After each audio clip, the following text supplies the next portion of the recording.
समस्त को प्रधान education channel को स्वागत। आज आम आलोचना करवा एसएसपी पीजीटी गतकाली होइथिबा ओडिया क्वेश्चन आंसर उपर और समय विलंब न करी प्रथम मु सब क्वेश्चन रो उत्तर ठीक देबी प्रूफ सह। अच्छा, प्रथम क्वेश्चन होची ओडिया भाषा भारतीय आर्य भाषार केउं वर्गर अंतर्भुक्त। ताले उत्तर हम कौन ना सप्तम वर्ग। 2 नंबर क्वेश्चन आम पढ़ा ओडिया भाषा केउं शाखार सृष्टि लाभ करिछि। उत्तर हम मागधी प्राकृत।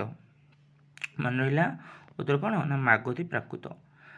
थर्ड क्वेश्चन होची मार्कंडेय तांको ग्रंथरे केते प्रकार अपभ्रंशर सूचना देइछन्ति। ताले उत्तर हम सी 27 प्रकार। मन रहा माधव वर्मा माधव वर्मा निश्चिता ताम्र शासन को केते ख्रीष्टाब्दर अवस्थापित कराଯାଇଛି। उत्तर हम कौन ना बी 619 ख्रीष्टाब्द। मन रहा 619। उर्जाम शिलालेख केउं राजांक समय बोली कुहाଯାଇଛି बा उल्लिखित। द्वितीय वज्रस्य देवंकर समय। भितर शब्दटी कहार ताम्र शासन व्यवहृत। भितर शब्दटी कहार ना अनंत देव वर्मा। तो आपण मैंने जो मैंने यूजीसी नेट पे प्रिपेयर होते से मैंने बुझीपारे क्वेश्चन पैटर्न बेसी हार्ड ना भी सहज अच्छी। तो जी भल भाव प्रिपेयर कर तार निहाती एग्जाम भल हो। 7 नंबर उर्जाम शिलालेख केउं लिपिर उन्नीत उर्जाम शिलालेख केउं लिपिरे उत्तीर्ण। उत्तर हम कौन ना उत्तर हम नागरी। भुवनेश्वर आविष्कृत दैभाषिक शिलालेख को केउं मसीहार अवस्थापित कराଯାଇଛି। ताले कौ मसीहा 1249 मसीहा। तापरे 9 नंबर क्वेश्चन जीवा त्रिमाली मठ स्थित ताम्र शासन थिबा भाखर शब्द केउं अर्थ व्यवहृत होची। ताले जो भाकर शब्द केउं अर्थ व्यवहृत होची तार उत्तर हम कौन भास्कर। मन रहा सिद्धेश्वर मंदिरस्थ स्तंभाभिलेख केउं जिलार अवस्थित। उत्तर विभिन्न जिला देइछि। ताले उत्तर कौन हम ना ए जाजपुर ही हम। तापर नेक्स्ट क्वेश्चन सेम टॉपिक रही ना सिद्धेश्वर मंदिरस्थ स्तंभाभिलेख उत्तीर्ण शनि मिग्र शब्दटी केउं अर्थरे व्यवहृत हुए। उत्तर हम संधि विग्रह अर्थरे। परवर्ती क्वेश्चन 12 नंबर देखिबा विवर्तित हेला बेले केउं शब्द रे अध्वनि ओडिया रे उ रे परिवर्तन होईछि। कौन हम ना सुआ ना पितुली ना तुठ ना नेउल। उत्तर हम कौन उत्तर हम पितुली। ओडिया छार शब्द केउं संस्कृत शब्द सहित संपर्क रखे। छार अर्थ कौन ना क्षार ना असार ना खार ना सार। उत्तर हम ठीक है असार। संस्कृतर मुकुट शब्द ओडिया रे मौड़ रे आउ थे कहूँ संस्कृत मुकुट शब्द ओडिया रे मौड़ रे परिणत हेला बेले केउं प्रक्रिया अनुसृत होइछि। ताले 14 नंबर आंसर कौन ना स्वर विषमी भवन। मन रहा स्वर विषमी भवन 14 नंबर बी।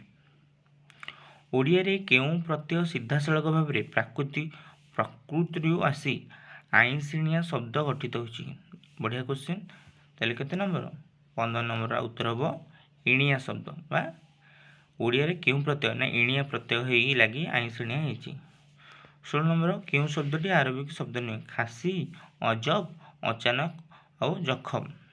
ताले उत्तर हम कौन जखम। केउंटी तुर्की शब्द चिन्ह।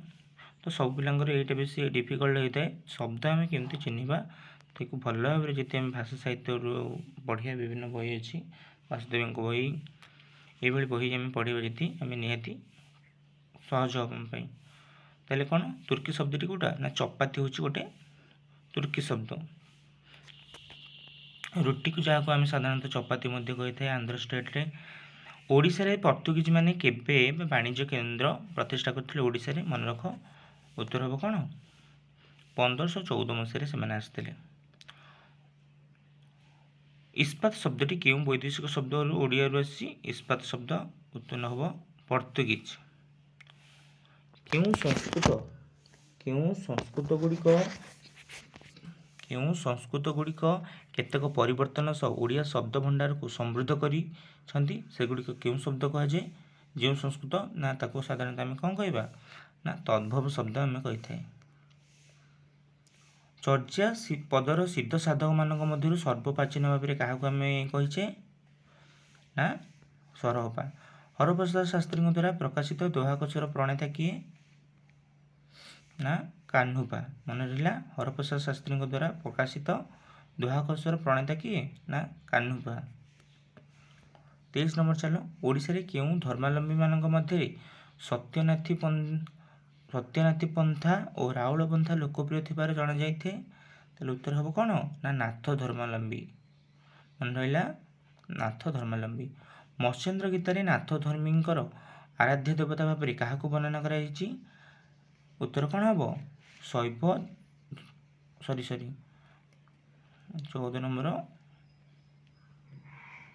24 ନମ୍ବର ଉତ୍ତର ହେବ ବି ଜଗନ୍ନାଥ। ଆଉ ଥରେ କହୁଛି, ମତ୍ସ୍ୟେନ୍ଦ୍ର ଗୀତାରେ ନାଥ ଧର୍ମୀଙ୍କର ଆରାଧ୍ୟ ଦେବତା ଭାବରେ, ଏଇଟା ମୁଁ କନଫ୍ୟୁଜ ଅଛି, ମେ ବି ଶିବ ହେବ। ଆଚ୍ଛା, 25 ନମ୍ବର, ହରଙ୍କ ଆଜ୍ଞାରେ ଅଭିନବ ଚୈତନ୍ୟ କେଉଁ କଟକର ରାଜାଙ୍କର ପୁତ୍ର ରୂପେ ଜନ୍ମ ଲାଭ କରିଥିଲେ ବୋଲି ରୁଦ୍ରସୁଧାନୀତିରେ ବର୍ଣ୍ଣନା? ନା ଉତ୍ତର ହେବ କ'ଣ? ବସୁଧା ମଣ୍ଡନ କଟକ। 26 ନମ୍ବର, କେଉଁ ବିନୋଦଟି ବ୍ରଜନାଥଙ୍କର ଚତୁର ବିନୋଦ ଅନ୍ତର୍ଭୁକ୍ତ ନୁହେଁ? ନା ହାସ୍ୟ ବିନୋଦ, ରସ ବିନୋଦ, ପ୍ରୀତି ବିନୋଦ, ଲାସ୍ୟ। ତାହେଲେ ଉତ୍ତର କ'ଣ ହେବ ନା ଲାସ୍ୟଟା ନାହିଁ। ରାଜଖଞ୍ଜା, ଦେଶଖଞ୍ଜା ଇତ୍ୟାଦି ଭେଦରେ ମାଦଳା ପାଞ୍ଜି କେତେଗୋଟି ବିଭାଗ ଥିବା ଦେଖାଯାଏ? କେତେଗୋଟି ଉତ୍ତର ହେବ ନା 5ଗୋଟି। କଳା ସହିତ କେଉଁ ରାଗରେ ରଚିତ? ସହଜ କୋଶ୍ଚିନ୍, ସମସ୍ତେ ଜାଣିଥିବ, ମାଳବ। କେଶବ କୋଇଲିରେ କେଉଁ ରସର ଅଖଣ୍ଡ ପ୍ରଭାବ ଦେଖିବାକୁ ମିଳେ? ନା ଶାନ୍ତ, ମଧୁର, କରୁଣ, ବାତ୍ସଲ୍ୟ। ତାହେଲେ ଉତ୍ତର କ'ଣ ହେବ? ଉତ୍ତର ହେବ ବାତ୍ସଲ୍ୟ ରସ। ପୁରାଣ ଲକ୍ଷଣ ସ୍ୱର୍ଗ କେଉଁ ବୈଶିଷ୍ଟ୍ୟ ପ୍ରକାଶ କରିଥାଏ? ଆଉ ଥରେ କହୁଛି, ପୁରାଣ ଲକ୍ଷଣ ସ୍ୱର୍ଗ କେଉଁ ବୈଶିଷ୍ଟ୍ୟ ପ୍ରକାଶ କରିଥାଏ? ନା ଉତ୍ତର ହେବ ସୃଷ୍ଟି ପ୍ରକ୍ରିୟା। କେତେ ସଂଖ୍ୟକ ପୁରାଣର ପ୍ରଚଳନ ପରିଲକ୍ଷିତ ହୁଏ? ଆଉ ଥରେ, କେତେ ସଂଖ୍ୟକ ପୁରାଣର ପ୍ରଚଳନ ପରିଲକ୍ଷିତ ହୁଏ?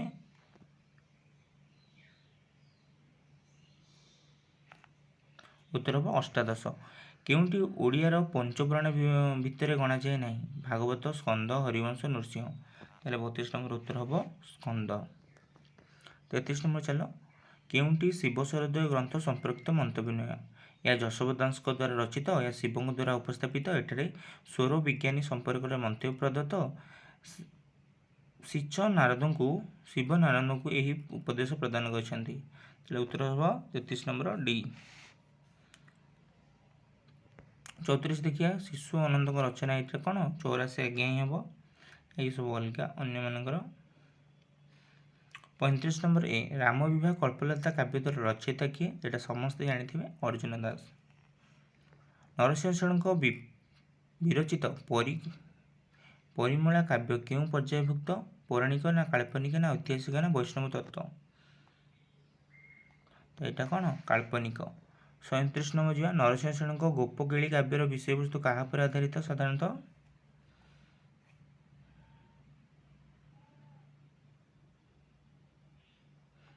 ନା ବସନ୍ତ ରାସ। କେଉଁଟି ଓଡ଼ିଆ ସ୍କନ୍ଦ ସାହିତ୍ୟର ବୈଶିଷ୍ଟ୍ୟ ନୁହେଁ?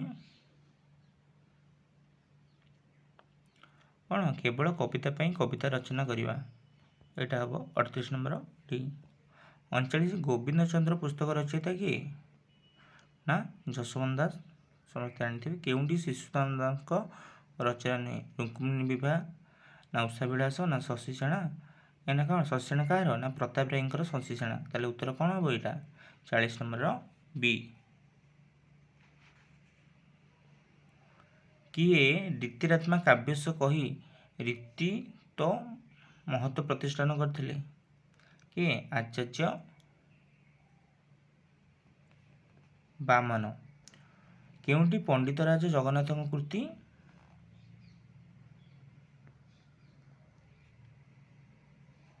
ତାହେଲେ କ'ଣ? ରସ ଗଙ୍ଗାଧର ଉତ୍ତର। କାବ୍ୟ ରସାତ୍ମକ କାବ୍ୟମ୍ ଏହି ଉକ୍ତିଟି କେଉଁ ଅଳଙ୍କାର ଶାସ୍ତ୍ରରେ ସନ୍ନିର୍ଦ୍ଦିଷ୍ଟ? ତାହେଲେ କ'ଣ ହେବ? ସାହିତ୍ୟ ଦର୍ପଣ। କିଏ ରୀତି ଯୁଗର କବି ଭାବରେ ପରିଗଣିତ ହୁଅନ୍ତି ନାହିଁ? ଲୋକନାଥ ବିଦ୍ୟାଧର, ଧନଞ୍ଜୟ ଭଞ୍ଜ, ଅଭିମନ୍ୟୁ ସାମନ୍ତୀ ସାର, ବାସୁଦେବ ସୁଢଳ ଦେବ। ତାହେଲେ ଇଏ କ'ଣ ଆଧୁନିକ ଯୁଗର ବା ପରବର୍ତ୍ତୀ ସମୟର ଲୋକ। 44 ନମ୍ବର କ'ଣ ହେବ? ସି। ଉପେନ୍ଦ୍ର ଭଞ୍ଜ ରଚିତ ଛାନ୍ଦଭୂଷଣ କେଉଁ ପ୍ରକାର କାବ୍ୟ? ଉତ୍ତର ହେବ ଡି ଅଳଙ୍କାର ଶାସ୍ତ୍ର ଭିତ୍ତିକ କାବ୍ୟ। କିଶୋର ଚନ୍ଦ୍ରାନନ୍ଦ ଚମ୍ପୁ କେଉଁ ରାଜାଙ୍କ ନାମରେ ଭଣିତ କରାଯାଇଛି? କ'ଣ? ଆଠଗଡ଼। କେଉଁଟି ଚନ୍ଦନ ହଜୁରୀଙ୍କ ରଚିତ ଏକ ଲୋକପ୍ରିୟ ଭଜନ?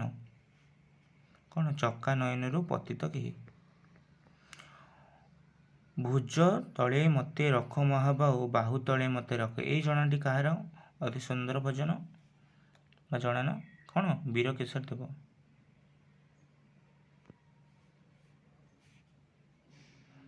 କେଉଁଟି ଓଲଟ ଚଉତିଶାର ଲକ୍ଷଣ ଭାବରେ ବିବେଚିତ? କ'ଣ? କ୍ଷ ଠାରୁ କ ଠାରେ ବ୍ୟଞ୍ଜନ ମାନ 34ଟି ଅକ୍ଷରକୁ ପ୍ରତିପାଦନ ଆଦିରେ ରଖି ବିପରୀତ କର୍ମଣି, ଯେଉଁଟା ଓଲଟା ହେଇଥାଏ।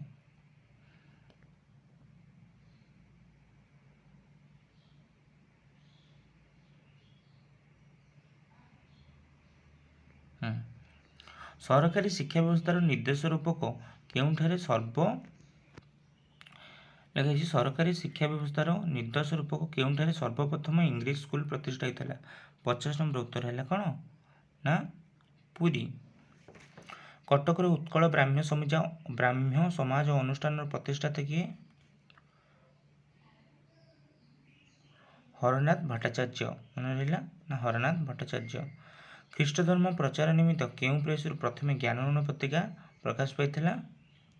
ନା ମିଶନ ପ୍ରେସ୍।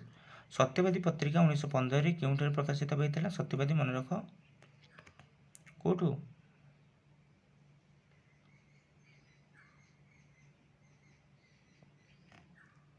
ନା ବ୍ରହ୍ମପୁର। ଏବେ 14 ନମ୍ବର କ୍ୱେଶ୍ଚିନ୍ ଆଲୋଚନା କରିବା। 54 ନମ୍ବର ମଧୁସୂଦନ ରାଓଙ୍କ ଦ୍ୱାରା ରଚିତ ବର୍ଣ୍ଣବୋଧ କେବେ ପ୍ରକାଶିତ ପାଇଥିଲା? ତାହେଲେ ଉତ୍ତର ହେବ କ'ଣ? 54 ନମ୍ବର ଉତ୍ତର ହେଲା 1895। ଜଗନମୋହନ ଲାଲ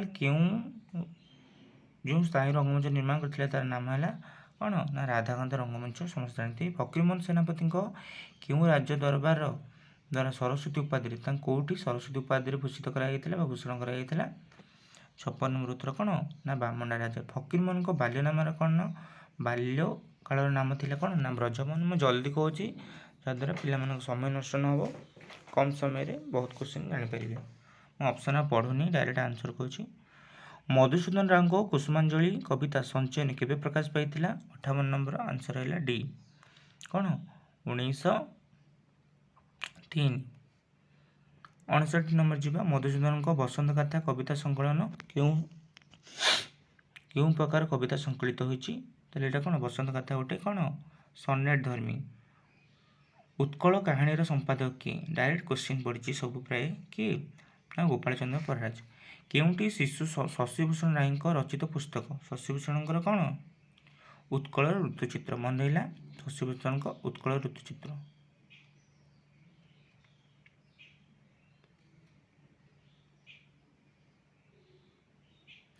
ନନ୍ଦକିଶୋର ବଳଙ୍କ କୃଷ୍ଣକୁମାରୀ କାବ୍ୟ କେଉଁ ପ୍ରକାର କାବ୍ୟ ଗୋଟେ? ନା ଐତିହାସିକ। କେଉଁଟି କାମ୍ପାଳ ମିଶ୍ରଙ୍କ ରଚିତ ନାଟକ? କାମ୍ପାଳ କ'ଣ କୁହନ୍ତୁ?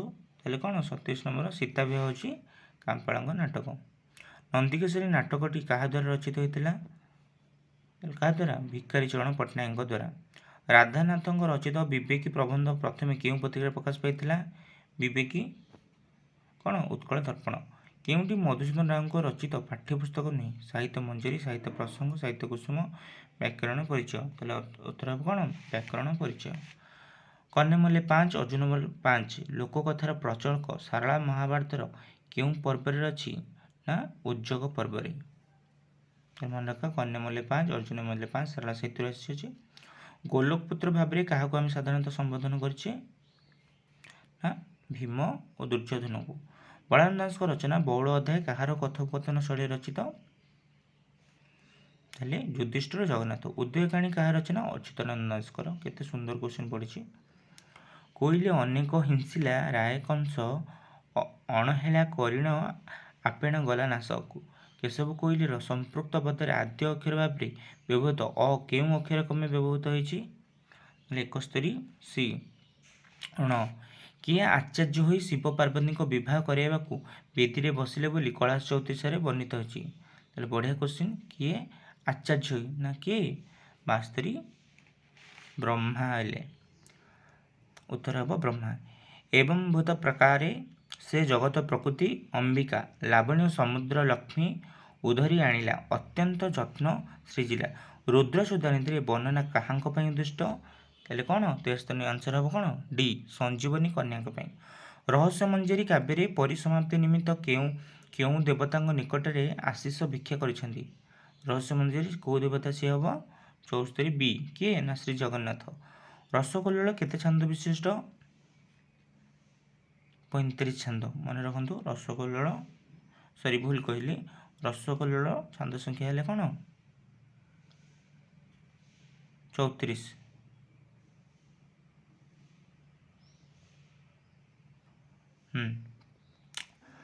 75 ଯିବା।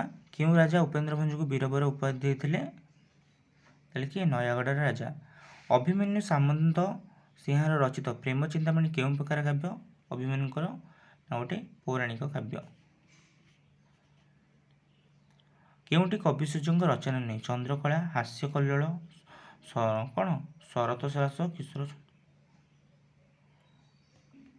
ତାହେଲେ କ'ଣ? ଶରତ ରାସ ହେଉଛି ତାଙ୍କର ଲେଖା ନୁହେଁ।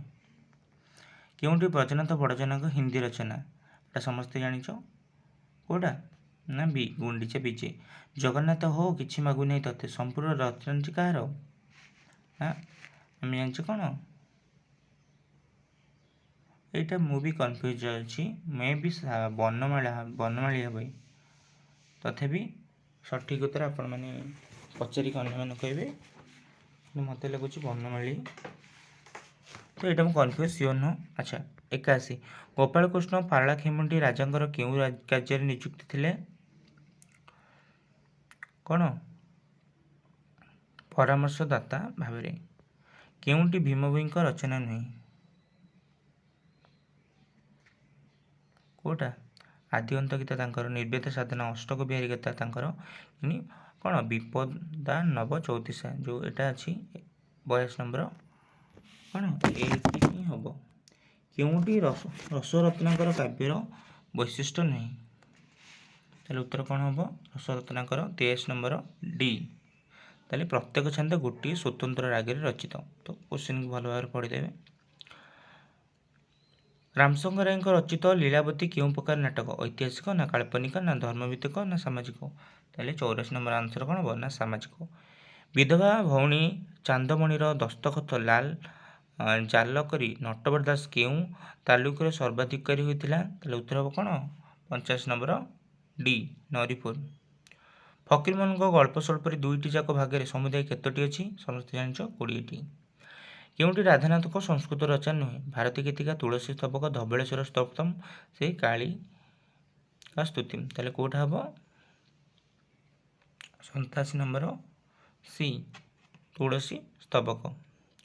ଚିହ୍ନିବାକୁ ଚିହ୍ନି ନାହିଁ ପରମନ ସେ କି କେବେ ପ୍ରଭୁପଣକୁ ଭାଜନ। ଏହା କେଉଁ କବିଙ୍କର ରଚନା? 88 ନମ୍ବର ଏ। କିଏ? ନା ରାଧାନାଥ ରାୟ। 99 ନମ୍ବର କ୍ୱେଶ୍ଚିନ୍କି ଯିବା। ଉଷା କାବ୍ୟରେ ନୁରୁ ରାଜା କେଉଁ ପ୍ରତିମା ସ୍ଥାପନ କରି ପୂଜା କରୁଥିବାର ବର୍ଣ୍ଣିତ ହୋଇଛି? ତାହେଲେ କ'ଣ? ଉତ୍ତର ହେବ ଶ୍ୟାମା।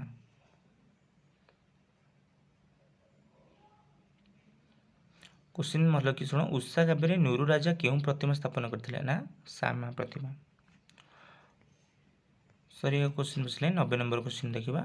ସର୍ବସଭାର ତୁହି ଉପମାସ୍ଥଳୀ ଭକତ ପ୍ରେମିକର ତୁହି ସମ୍ବଳ। ଏଇଟା କିଏ ଲେଖିଥିଲେ? ପଦ୍ମ କବିତା।